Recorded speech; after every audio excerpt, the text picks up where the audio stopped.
Carjackings, home invasions and violent attacks on the street. They're the horrific crimes we hear about each and every week, all too often at the hands of kids and teenagers. We sat down with the heartbroken victims of these crimes, fed up frontline officers and politicians to discuss what needs to be done now to fix Australia's youth crime crisis. All in one room, united by cruel, callous crimes. Just wanted to thank you all for coming today. It is like a class photo, but it's a class photo you don't want to be in. That's what it feels like to me. And we need to do something. Each one of these victims in the front row robbed of a loved one or the ability to live without fear at the hands of children. A third teenager has been taken into custody in relation to the stabbing attack. 4 more teens charged with his murder. About the teenager allegedly responsible. And seeing the deaths of 3 innocent women last week, allegedly at the hands of a 13-year-old, emphasised their torment. Just brings it all up again. It just brings everything back up.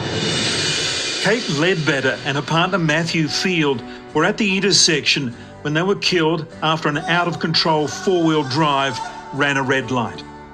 Matthew's parents, Russell and Anne Field, lost a son, daughter-in-law, and their unborn grandchild Miles to a 17-year-old career criminal. Since then, there's been multiple cars. I don't have the figures that others would have, but there's probably thousands of cars have been stolen and multiple deaths. How many more mums need to go through what you've been through? Well, hopefully no more, but there will be more. There will be more. We're not the last, and like I say, we weren't the first, we're not the last. It'll continue on until something concrete is done. Ben Cannon helped his neighbour Todai Kefu take down allegedly armed teens in 2021. In the early hours of this morning, 3 juveniles armed with a knife, axe and machete broke into the Kefu family home in Coorparoo. You know, I still smell things. I still smell the guy that I caught. I still smell blood. There was so much blood in the house that you couldn't. You had to go through it to get to them, and trying to carry them out through it. And yeah, I wasn't going to do this. So yeah, that's probably the bit that. Yeah, that's probably the bit that. Yeah. The point is that you're still living with it. Yeah, right. And it doesn't go away, and so that's the stuff that is deeply hurting when you hear politicians say, or our state leaders say, things like this week, you're never going to fix youth crime. You'll remember the screams of Alicia Cannavas. A 14-year-old's been arrested over the attempted carjacking of a soccer star live on national radio. That has been one of the hardest things to get over, is that my fear in that raw state was out there. The one thing that sticks out in my mind for me was that how small they were, but so aggressive and so brazen, and that's one thing that I just can't get my head around. Listening to these stories, reliving their own trauma, the Beasleys.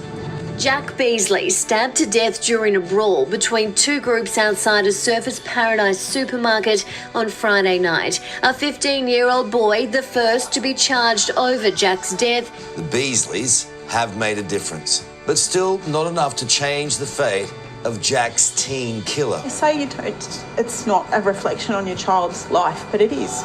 This kid gets 7 years. He killed our son.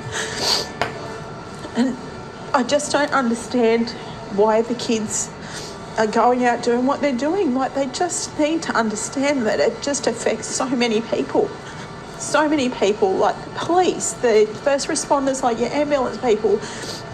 All these people suffer all the time from what they have to see. And then, as you said, like the bystanders that see all this stuff, it's just not fair. It's just not fair. These families all crave one thing: justice. And behind them, lawyers, politicians and police agree the system needs fixing. It's taking a toll on police who are dealing with this, and we feel helpless.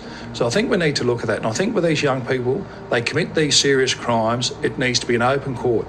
It is a public expectation that the public has a right to know what has occurred. Jim, you've been a copper for how long? 38 years. Is it worse now than it's ever been? Oh, yeah. But there's always been elements of problems. You know, I go back to the Whiskey A Go-Go, then you go to the bikies, and now you're besieged with youth crime. Well, of course, the removal of the bail laws is one of the catalysts for the problem. The genie is out of the bottle. How do we put it back in? You can't say that it's too late and you can't give up. I know I am the opposition leader and people expect me just to criticise, but I've also got to give hope because I've met every one of these people and their stories are real. Former director of the Australian Law Council, criminal lawyer Bill Potts, knows the judicial system more than most. I think the perception is that the judiciary lacks real teeth, that it goes soft. And it's a perception that's hard to argue with.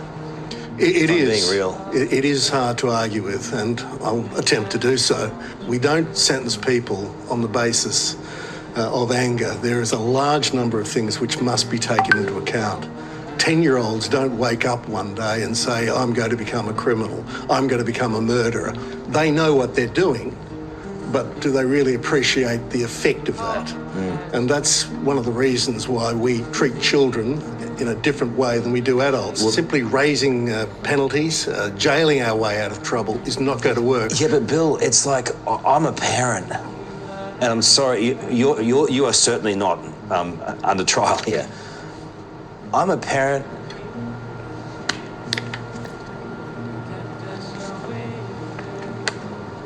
You don't want to be sitting where we are.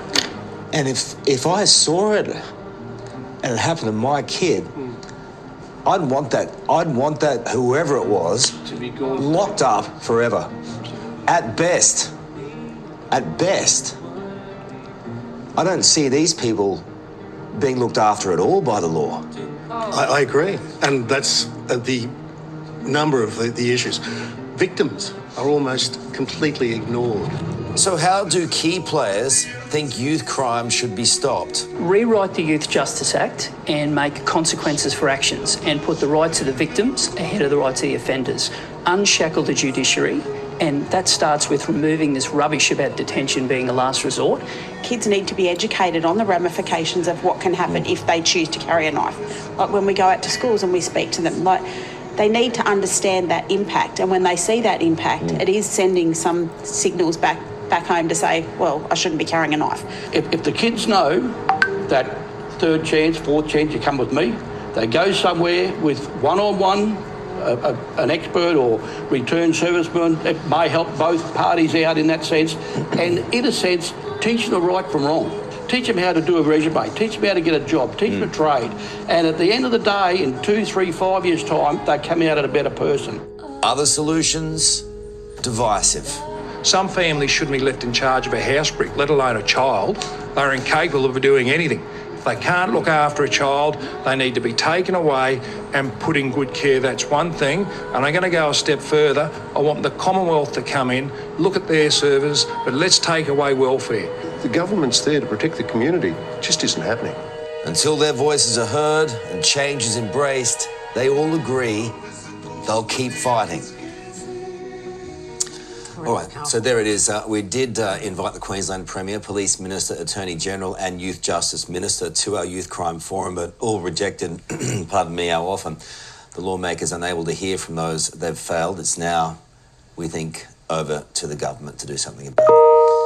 Really powerful stuff there. Yeah, I just I mean, it's emotional to hear it from the sideline. Yeah. When you see the pain, when you see what they go through, and they don't feel like they're seeing any kind of justice. The grief, the frustration, it's not going anywhere. It's not. It's not. That's the thing. Solutions need to be found. This is Today on 9, and we'll be back right after this.